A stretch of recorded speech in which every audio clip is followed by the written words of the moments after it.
because of what the Lord has done for us. Give thanks.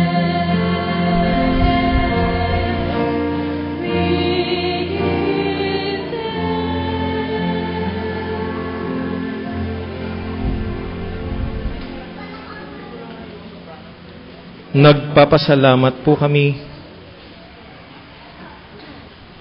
mula sa kaibuturan ng aming puso at sa kabuuan ng aming buhay. Natitipon po kami ngayon bilang inyong mga anak, mga magkakapatid, at bahagi ng inyong minamahal na Iglesia, ang United Church of Christ in the Philippines. Tanggapin niyo po ang aming taimtim na pagpapasalamat sa pagsapit ng pagsilang ng inyong sambahayang United Church of Christ in the Philippines, 6 na po at 5 taon na ngayon. Binabalik namin sa inyo lahat ng papuri, ang karangalan, ang kadakilaan. Salamat sa inyong katapatan at pag-iingat sa buhay ng bawat isa sa amin sa araw-araw. At higit na salamat sa inyong pagpapatawad sa aming mga kasalanan. At sa biyaya ng patuloy na pagdaloy ng inyong banal na pagliligtas. Nadarama po namin ang inyong katapatan, kabutihan at kadakilaan sa lahat ng panahon.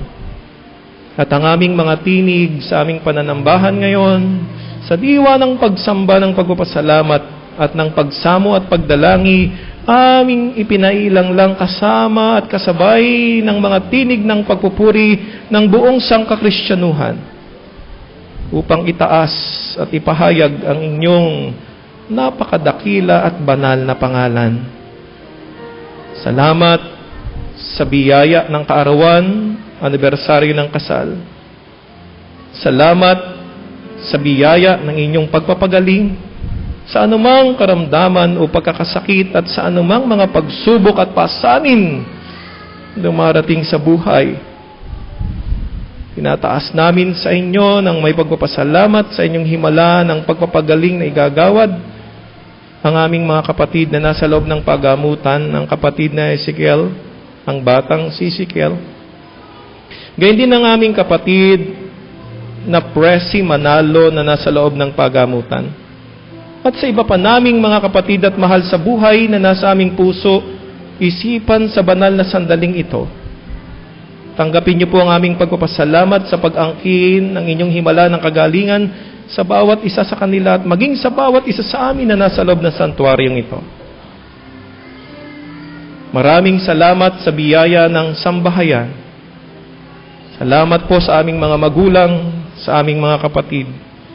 Salamat sa aming mga lolo at lola. Salamat sa aming mga kasambahay. Sa bawat isa na bahagi ng aming pong pamilya. Salamat sa aming mga kapatid na nasa ibayong dagat.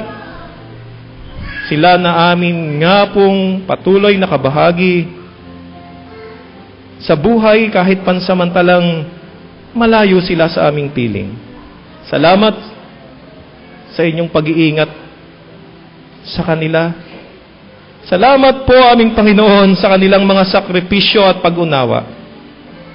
Sa kabuuan ng aming mga kapatid at kababayan na nasa iba't ibang panig ng daigdig. Lalo't higit ay doon sa mga lugar at bansa ngayon na kung saan mayroong pong hamon sa kanilang seguridad at kaligtasan. Sa Taiwan at sa iba pang mga bansa aming Panginoon, tinataas namin ang aming mga mahal sa buhay at mga kababayan sa ilalim ng inyong proteksyon at pag-iingat. Tinataas po namin sa inyo, aming Panginoon, ang lahat ng mga kapatid namin at mahal sa buhay na may gulang na. Maging ang mga kabataan at ang mga bata, mga sanggol. Tinataas namin sa inyo ang kabuuan ng pamunuan ng iglesyang ito, ang lahat ng gawain ng may pagpapasalamat sapagkat nadarama namin ang inyong katapatan, ang pagdaragdag ng kalakasan, ang pagbibigkis sa aming Panginoon upang maitaguyod ang iba't ibang gawain kahit sa gitna ng mga krisis at pagsubok. Tinataas po namin sa inyo ang aming pong Pastor Lily Reyes na nasa loob ng pagamutan at ang lahat ng mga manggagawa sa inyong iglesia, sa inyong kaharian, sa United Church of Christ in the Philippines. Tinataas po namin sa inyo ang aming pagpapatibay ng tipan, ng pagtataguyod ng ministeryo ng inyong sambahayan, ng inyong buhay na katawan, ang iglesia. Tinataas namin sa inyo ang buong sambayanan, ang aming pamayanan, ang lalawigang ito ng Quezon at ang buong bansang Pilipinas, ang mga pamilyang Pilipino, ang mga pinuno ng aming pong bayan at bansa sa iba't ibang antas ng paglilingkod. Panginoon, pagpalain niyo po at pagkaisahin. Ibuhos ninyo ang inyong banal na Espiritu. Patuloy na dinggin at isabuhay ang inyong banal na tinig. Patuloy na magsisilbing liwanag, tanglaw, gabay sa isang paglilingkod na puspos ng kapakumbabaan, katotohanan at katwiran. Ito po, o dakilang Diyos, ang aming dalangin ng mayroong pagpapasalamat at kahandaan na sumunod sa inyong kalooban. Sa matamis na pangalan ni Jesus. Amen.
Buksan po natin ang ating mga Biblia sa Isaiah 42, 1-9 para sa ating tugon ng pagbasa.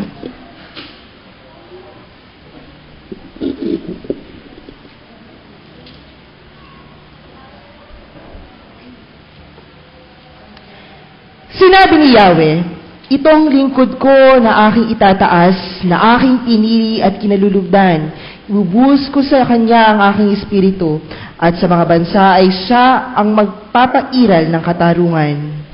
Mahinahon at banayad kung siya ay magsalita, ni hindi matagas ang kanyang tinig.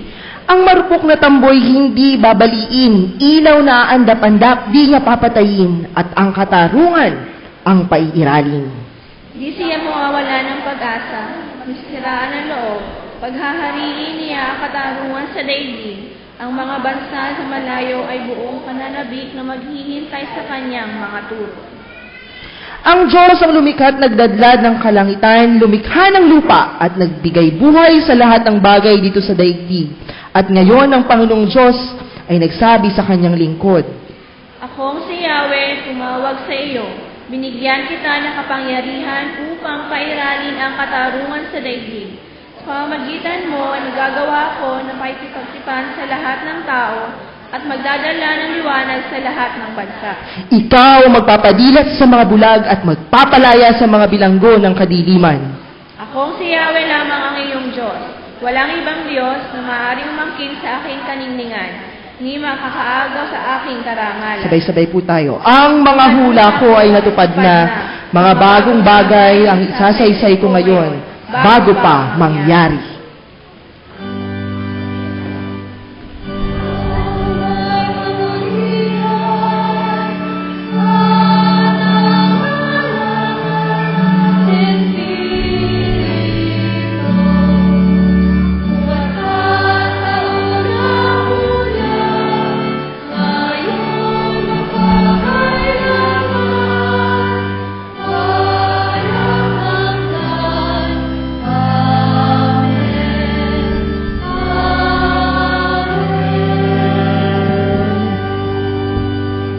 Ang pagbasa ay mula sa Ebanghelyo ayon kay Juan, ang kabanatay 13, ang talatay 1 hanggang 17. Hinugasan ni Jesus ang paa ng mga alagad. Juan, kabanata 13, ang talatay 1 hanggang 17.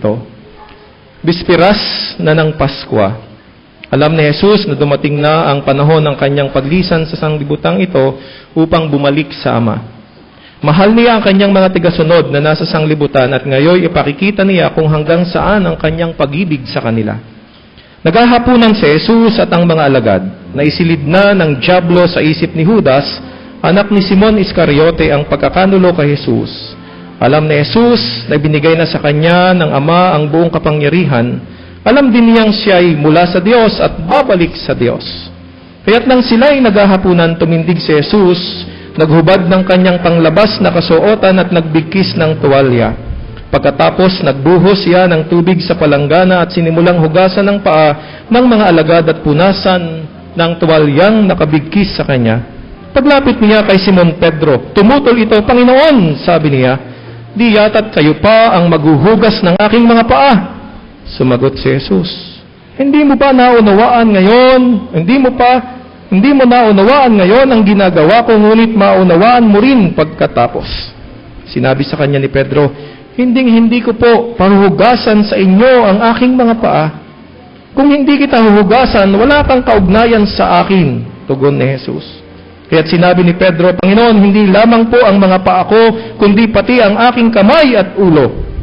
Ani Jesus, maliban sa kanyang mga paa, hindi na kailangang hugasan pa ang naligo na, sapagkat malinis na ang kanyang buong katawan, at malinis na kayo, ngunit hindi lahat, sapagkat alam na Jesus kung sino ang magkakanulo sa kanya. Kaya't sinabi niya, malinis na sila, ngunit hindi lahat. Nang mahugasan na ni Jesus ang kanilang mga paa, siya'y nagsuot ng damit at nagbalik sa hapag. Naunawaan ba ninyo kung ano ang ginawa ko sa inyo? Tanong niya sa kanila. Tinawag ninyo akong guro at Panginoon. At tama kayo, sapagkat ako nga. Kung akong Panginoon ninyo at guro ay naghugas ng inyong mga paa, dapat din kayong maghugasan ng paa. Binigyan ko kayo ng halimbawa at ito'y dapat ninyong tularan. Sinasabi ko sa inyo, ang alipin ay hindi dakila kaysa kanyang Panginoon, ni ang sinugo kaysa nagsugo sa kanya. Kung naunawaan ninyo ang mga bagay na ito at inyong gagawin, mapapalad kayo.